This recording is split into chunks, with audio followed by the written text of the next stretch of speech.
ನಮಸ್ಕಾರ ಸ್ನೇಹಿತರೆ big boss ಕಡೆಯಿಂದ ಒಂದು ಇಂಟ್ರೆಸ್ಟಿಂಗ್ ಪ್ರೋಮೋ ರಿಲೀಸ್ ಆಗಿದೆ. ಆ ಪ್ರೋಮೋ ನೋಡಿದ್ರೆ ಒಂದು ವಿಷಯ ಕ್ಲಿಯರ್ ಆಗುವುದು. ಈ ವಾರ ಗೇಮ್ ತುಂಬಾ ಇಂಟ್ರೆಸ್ಟಿಂಗ್ ಆಗಿತ್ತು. ಕಾಂಪಿಟೇಷನ್ ಕ್ಷಣ ಕ್ಷಣಕ್ಕೂ ಜಾಸ್ತಿ ಆಗ್ತಾ ಇದೆ. ಯಾರು ಉಳಿತಾರೆ ಯಾರು ಹೋಗ್ತಾರೆ ಅನ್ನೋದು ಹೇಳೋಕೆ ತುಂಬಾ ಕಷ್ಟದ ಸಿಚುವೇಶನ್.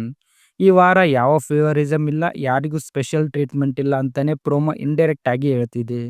ವೀಕೆಂಡ್ ಅಂದ್ರೆ ಈ ಸಲ ಕಿಚ್ಚ ಸುದೀಪಣ್ಣ ಅವರ ಕ್ಲಾಸ್ ಪಕ್ಕ ಅಂತ ಕಾಣಿಸುತ್ತೆ.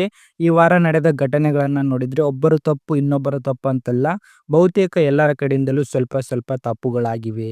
ಸೋಷಿಯಲ್ ಮೀಡಿಯಾದಲ್ಲಿ ಈಗಾಗಲೇ ಒಂದು ಸೈಡ್ ಇವರು ತಪ್ಪು, ಇನ್ನೊಂದು ಸೈಡ್ ಅವರು ತಪ್ಪು ಅಂತ ದೊಡ್ಡ ದೊಡ್ಡ ವಾದ ನಡೆದಿದೆ. ಆದ್ರೆ ನಿಜವಾಗಿ ನೋಡಿದ್ರೆ ಎರಡು ಕಡೆ ತಪ್ಪಿದೆ ಅನ್ನೋದು ಸತ್ಯ. ಅದನ್ನ ಸುದೀಪಣ್ಣ ಯಾವ ರೀತಿ ಕ್ಲಿಯರ್ ಮಾಡ್ತಾರೆ ಅನ್ನೋದು ಈ ವೀಕೆಂಡ್ ನ ಮೇನ್ ಹೈಲೈಟ್. ಪ್ರೋಮೋದಲ್ಲಿ ಮೇನ್ ಆಗಿ ಗಿಲ್ಲಿ ಮತ್ತು ಅಶ್ವಿನಿ ಗೌಡ ಇವರಿಬ್ಬರ ವಿಚಾರ ಹೆಚ್ಚು ಫೋಕಸ್ ಆಗಿದೆ. ಗಿಲ್ಲಿ ಅವರ ಜರ್ನಿ ನೋಡಿದ್ರೆ ಈ ವಾರ ಸ್ವಲ್ಪ ನೆಗೆಟಿವ್ ಆಗಿ ಕಾಣಿಸಿಕೊಂಡಿದ್ದಾರೆ. ಹಿಂದಿನ ವಾರಗಳಿಗಿಂತ ಈ ವಾರ ಅವರು ಕ್ರಿಟಿಸಿಸಂ ಜಾಸ್ತಿ ಬಂದಿದೆ.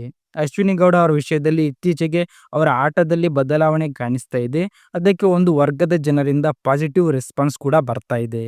ಆದ್ರೆ ಇಲ್ಲಿ ಮ್ಯಾಟರ್ ಏನಪ್ಪಾ ಅಂದ್ರೆ ಯಾವ ಸ್ಪರ್ಧೆಯನ್ನ ಫೇವರೇಟ್ ಮಾಡಿಕೊಂಡಿರ್ತಾರೋ ಅವರು ಆಟ ಪಾಸಿಟಿವ್ ಆಗಿ ಕಾಣಿಸುತ್ತೆ. ಇನ್ನೊಬ್ಬರು ಅದೇ ಕೆಲಸ ಮಾಡಿದ್ರು ಅದು ನೆಗೆಟಿವ್ ಆಗಿನೇ ಕಾಣಿಸೋದು.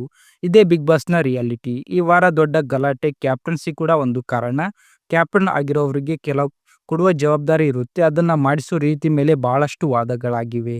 ಕೆಲಸ ಮುಗಿಸಬಹುದಿದ್ದರೂ ಅದು ಈಗೋ ಕ್ಲಾಶ್ ಆಗಿ ದೊಡ್ಡ ವಿಷಯ ಆಗಿದೆ.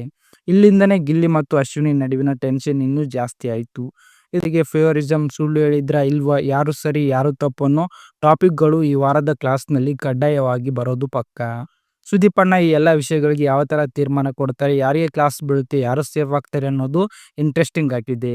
ಈ ವಾರ ಎಲಿಮಿನೇಷನ್ ಕೂಡ ಅನ್ಎಕ್ಸ್ಪೆಕ್ಟ್ ಆಗಿರೋ ಚಾನ್ಸಸ್ ಜಾಸ್ತಿ. ಯಾರು ಸೇಫ್ ಅಲ್ಲ ಅನ್ನೋ ಫೀಲಿಂಗ್ ಇಲ್ಲ. ನಿಮ್ಮ ಅಭಿಪ್ರಾಯ ಏನು ಗೈಸ್? ಈ ವಾರ ಯಾರು ಹೊರ ಹೋಗ್ಬೋದು ಅಂತ ಕಮೆಂಟ್ ಬಾಕ್ಸಲ್ಲಿ ತಪ್ಪದೆ ತಿಳಿಸಿ. ವಿಡಿಯೋ ಇಷ್ಟ ಲೈಕ್ ಮಾಡಿ, ನಮ್ಮ ಚಾನಲ್ ಸಬ್ಸ್ಕ್ರೈಬ್ ಮಾಡಿ.